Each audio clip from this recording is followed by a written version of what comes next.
Student, आप सभी का स्वागत है मेरे चैनल डॉट टू लर्न पर। आज हम लोग क्लास 7 का मैथमेटिक्स चैप्टर बनाकर देखें 2.3 पेज नंबर 33 का 11 से 14 तक सम्स करने वाले हैं। इससे पहले मैंने 1 to 10 तक करवाई हूँ, तो आप लोग आई बटन या डिस्क्रिप्शन बॉक्स में जाकर देख सकते हैं। 11 नंबर सम्स क्या आपका 9,000 रुपये 3 मित्रों में इस प्रकार बांटा जाए कि प्रथम मित्र जो पाएगा दूसरा मित्र उसका दोगुना पाएगा, तीसरा मित्र प्रथम दोनों मित्रों के प्राप्त कुल रुपये का आधा पाएगा। तो कौन कितना रुपया पाया। पहला मित्र 1 रुपये पाने पर दूसरा मित्र 2 रुपये पाएगा, दोगुना बोला था ना। अब तीसरा मित्र क्या पाएगा, दोनों का प्रथम और दूसरे का आधा पाएगा ना। तो 1 + 2 करेंगे, बट्टा 2 कर देंगे तो 3/2 आएगा ना, पाएगा तीसरा मित्र। तो रेशियो क्या निकालेंगे, इसलिए प्रथम मित्र का प्राप्त रुपये, दूसरे मित्र का प्राप्त रुपये, तीसरे मित्र का प्राप्त रुपये। तो 1 था, पहले मित्र का 1 था ना, दूसरे मित्र का 2 था और तीसरे मित्र का 3/2 था।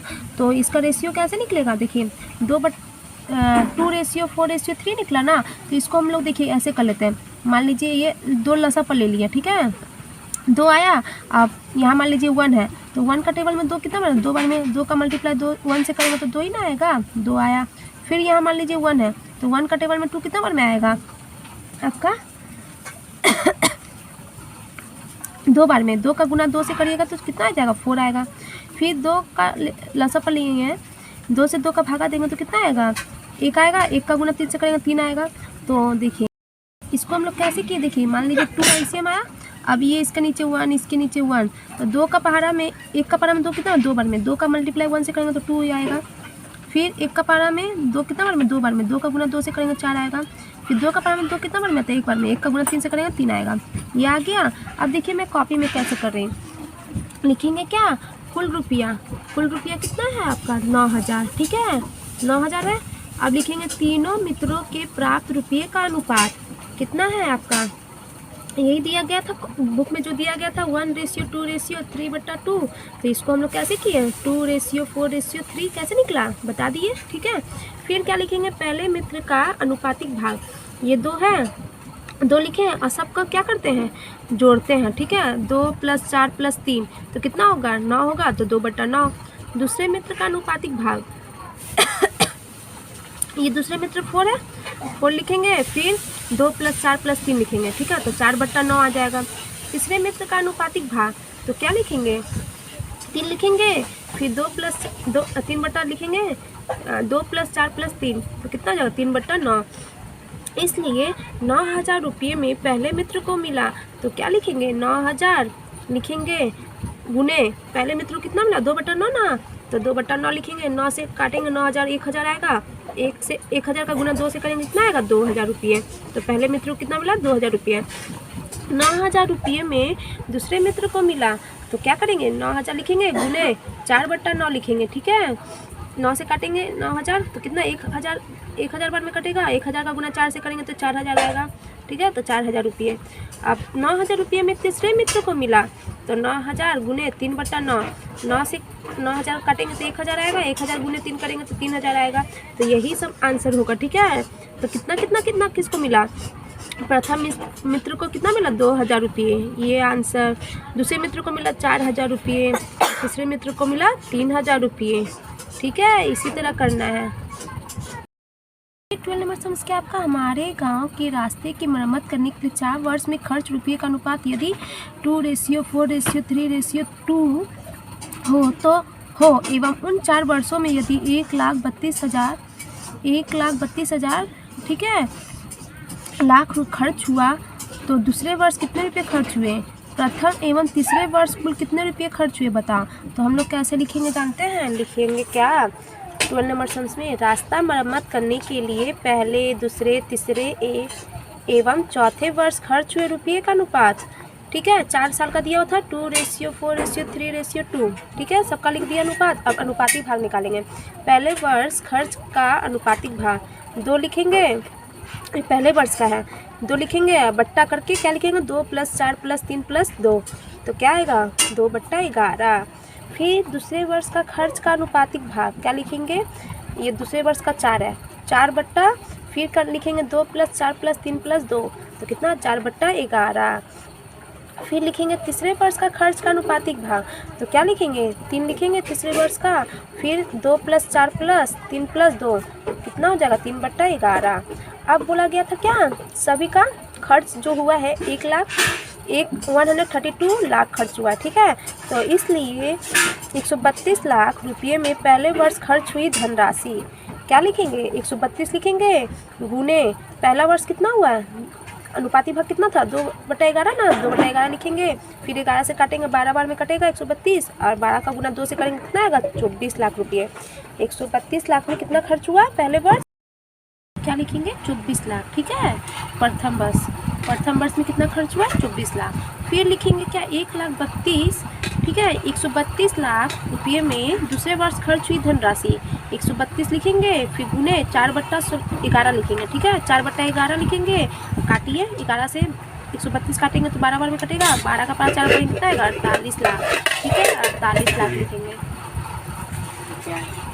फिर क्या है 132 लाख रुपये में तीसरे वर्ष खर्च हुई धनराशि 132 लिखेंगे गुने 3/11 लिखेंगे, ठीक है। 11 से काटेंगे 12 बार में कटेगा और 12 का 5 3 करेंगे कितना आएगा 36 लाख, तो 36 लाख लिखेंगे, ठीक है।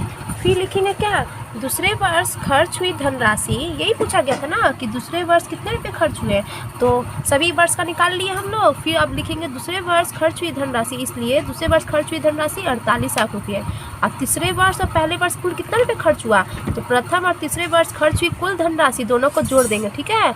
24 लाख और 36 लाख को जोड़ेंगे कितना हुआ 24 + 36 कीजिएगा तो 60 लाख, ठीक है। दूसरे वर्ष खर्च हुई धनराशि 48 लाख और प्रथम और तीसरे वर्ष खर्च हुई कुल धनराशि कितना 60 लाख रुपये, यही आंसर लिखेंगे। समझ के आपका विनय बाबू ने अपने अवसर ग्रहण के समय 1,96,150 रुपये पाए। उन्होंने 20,000 रुपये विद्यालय के पुस्तकालय को दान कर दिए एवं बाकी रुपयों को अपनी पत्नी पुत्र और पुत्री में 5:4:4 में बांट दिए। तो बताओ कि किसको कितने रुपये दिए, तो हम लोग क्या लिखेंगे जानते हैं, देखिए कैसे। पुस्तकालय को दान देने के बाद शेष धनराशि, ठीक है। पुस्तकालय को दान दिए तो 20,000 रुपये, 1,96,150 में 20,000 घटाइए तो कितना बचेगा 1,76,150 रुपये बचा।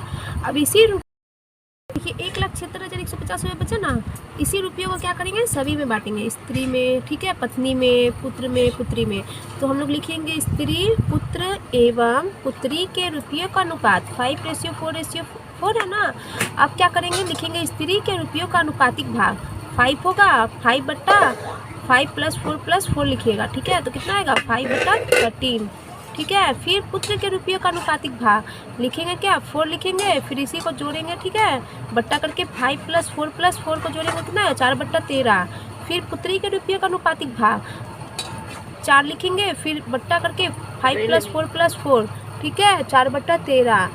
तो ये इसलिए 1,76,150 रुपये में स्त्री को मिला, तो क्या लिखेंगे 1,76,150 गुने 5/13, ठीक है। तो 13 से काटिए एक कितना आ जाएगा 13,550 और गुना करिएगा 5 से तो कितना आएगा 6,77,000 नहीं 67,750 रुपये, ठीक है।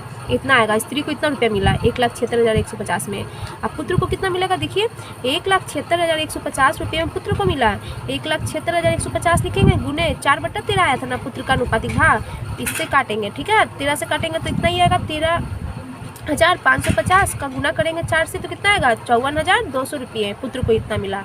अब पुत्री को भी इतना ही रुपया मिलेगा क्योंकि इसका भी तो रेशियो क्या है 4 है। तो अभी मैंने क्या किया कर दी, ठीक है। तो 1,76,150 रुपये में पुत्री को मिला, तो 1,76,150 लिखिए गुने 4/13 सेम ही है, ठीक है। तो आप लोग पुत्री का कर भी सकते हैं नहीं भी कर सकते हैं। तो प्रत्येक को कितना मिलेगा पुत्र पुत्री को 54,200 रुपया मिला, ठीक है। पुत्र को भी 54,200 मिला, पुत्री को भी 54,200 रुपया मिला और पत्नी को कितना मिला 67,750 रुपये, यही आंसर होगा, ठीक है। यही लिखिएगा, इसी तरह बनाइएगा। देखिए 40 नंबर सम क्या है, आमिनुर चाचा ने अपने 35 कट्ठा ज़मीन में 4:3 के अनुपात में बैगन और परवल की खेती किया है। प्रति कट्ठा बैगन से 150 रुपये तथा प्रति कट्ठा पटल से 125 रुपये लाभ किए। तो आमिनुर चाचा ने के कुल ज़मीन से बैगन और परवल की खेती करके लाभ के परिणाम का अनुपात बताओ। तो हम लोग कैसे बनाएंगे, देखिए लिखेंगे क्या, बैगन और पटल की खेती की ज़मीन का अनुपात क्या है, 4:3 है ना, 4:3। अब बैगन की लिखेंगे, बैगन की ज़मीन कितनी है, इसलिए बैगन की ज़मीन 35 कट्ठा था ना, उसमें क्या करेंगे, गुने 4 + 3 होता है ना, 4 लिखेंगे बट्टा 4 + 3 करते कितना आता, 7 आता। तो अनुपातिक भाग नहीं निकाले हम लोग, डायरेक्ट कर रहे हैं। बैगन की ज़मीन कितना है आपका, काटिए 35 गुने 4/7 से काटिए, 7 से कटेगा 7 × 5 = 35, 5 × 20, 20 कट्ठा बैगन की ज़मीन है। अब पटल की ज़मीन कितना है आपका, 35 गुने 3/7 आएगा, ठीक है। तो कितना आ जाएगा, 7 × 5 = 35 और ये 5 दिया 15 कट्ठा। तो बैगन की खेती से लाभ हुआ कितना, 150 रुपया ना, 150 रुपया करके प्रति कट्ठा लाभ हो रहा है। और 20 कट्ठा है तो कितना हो जाएगा, 3000 रुपये। और पटल की खेती से आपका 125 रुपये करके लाभ हो रहा है, तो 15 कट्ठा है ना, तो 15 गुने 125 करेंगे कितना आएगा, 1875 रुपये, ठीक है। तो इसलिए बैगन और पटल की खेती से लाभ का अनुपात 3000 और 1875 का रेशियो निकालिए। तो कैसे निकालेंगे, देखिए ये कटेगा 3 से कटेगा 1000 में, 1000 बार में, और ये 3 से कट रहा है 625 बार में, फिर किसे काटे, 5 से काटे 200 बार में, फिर 125 बार में, और फिर ये 25 का पहाड़ा 8 पड़ेगा 200 आता है, और 25 × 25 = 125, 8:5 आंसर आएगा। इसी तरह करना है, ठीक है। अगर मेरी वीडियो आप लोगों को अच्छी लगी है तो प्लीज़ मेरी वीडियो को लाइक और शेयर करें, और प्लीज़ मेरे चैनल को सब्सक्राइब करें।